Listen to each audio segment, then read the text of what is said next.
चंदन कुमार सूर्यवंशी, हम अमरावती से आए। आप यहाँ पर सबसे पहले किसकी ट्रीटमेंट करने के लिए आए थे? मेरी मिसेस की ट्रीटमेंट लेने के लिए आए थे। उसको प्रॉब्लम था, उसको सर्दी हो गई तो कान में उसका इन्फेक्शन हो गया था। तो डॉक्टर ने उनको पहले दवाई दिया तो कुछ दवाई से ठीक नहीं हुआ। फिर वो बोले कि डॉक्टर ऑपरेशन करना पड़ता है। तो 35-40 हज़ार रुपये खर्चा बोले थे ऑपरेशन का। तो मैंने एक हमारे दोस्त थे, उन्होंने बताया कि इधर कैंप लगता है पुणे में हर महीने के चौथे रविवार को, तो आप वहाँ जाके देखिए। तो हम इधर आए, दवाई लिए, 3 महीने में एकदम दुरुस्त हो गए। आज आप किसकी ट्रीटमेंट करवाने के लिए आए फिर से? मेरी लड़की के लिए आए हम। उसको भी जन्म से सुनने में नहीं आता है, तो उसका कॉकलियर क्या है राइट साइड का। तो हम सोच रहे कि अभी उसका अगर लेफ्ट ईयर का हो जाएगा दवाई से, तो फिर वो अच्छे से दोनों कान से सुन पाएगी। इसलिए हम अभी आप उसके लिए दवाई लेने आए हैं। ठीक है मैडम, क्या नाम है आपका? माझं नाव शुभांगी सूर्यवंशी। मराठी में बताइएगा, क्या दिक्कत थी और अभी कैसा लग रहा है? मला 1 वर्षापूर्वी माझ्या उजव्या कानाने ऐकू येणं बंद झालं होतं. ऑडिओलॉजी केली तर अमरावतीचे डॉक्टर बेलसरे यांनी मला ऑपरेशन सांगितलं आणि 35 ते 40 हजार रुपये ऑपरेशनचा खर्च सांगितला होता.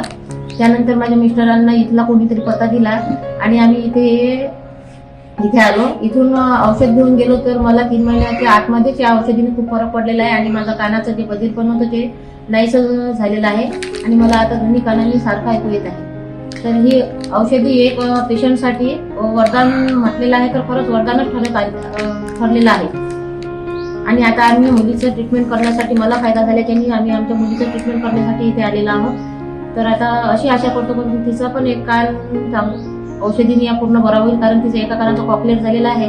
तर दुसऱ्या कानाची गॅरंटी सरांनी घेतलेली आहे की तो कान बरा होऊ शकतो औषधीने. तर आम्ही आशा करतो की तिचा तो दुसरा कान औषधीने पूर्ण बरा होईल. आणि बाकीच्या पेशंटसाठी पण सांगू इच्छितो की औषधी खरंच वरदान रूपी आहे. तर यावर विश्वास ठेवून तुम्ही एकदा औषधी घेऊन पहा, नक्कीच तुम्हाला आराम होईल.